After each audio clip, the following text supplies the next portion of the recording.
Now let's actually talk about how to use our elementary steps to get a valid reaction mechanism. So our rules are the elementary steps in the mechanism have to add up to the overall reaction, and then your rate law that is predicted by the mechanism must be consistent with what is experimentally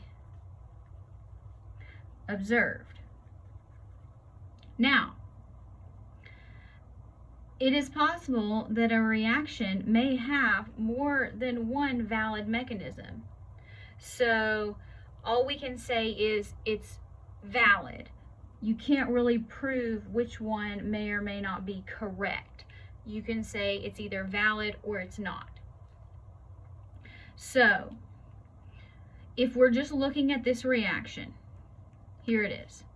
We would expect, if we're just kind of going, we would expect our rate law to be K, concentration, NO2, concentration, CO, but it's not.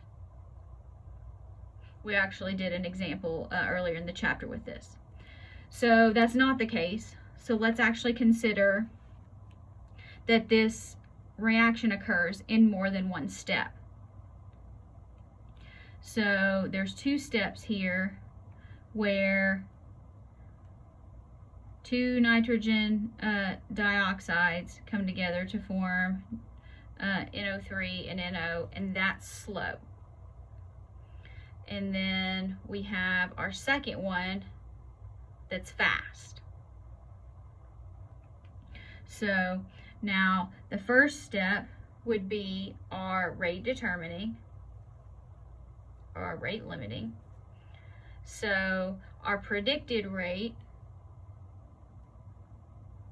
here, because if you look at the rate law for each of these reactions and say this is our elementary step, this would be rate equals K NO2, so it's just second order with respect to nitrogen dioxide, and then our second reaction would be first order with respect to each reactant. This says slow, this one's fast, so we base our rate on the slowest one. Now if you want to check, look, you see, does it add up to be our overall? Well, one of those gets canceled. There's our intermediate. So NO2, carbon monoxide, NO, carbon dioxide. So that'll work. So our predicted rate based on a rate limiting step is K 1 NO2 second order, which actually matches what we see in the lab, because if you remember, we had this was a zero order when we were looking at the concentrations. So sometimes it's a little bit easier when the first step is the slow one, because then that's the rate law. Sometimes it happens where the first step is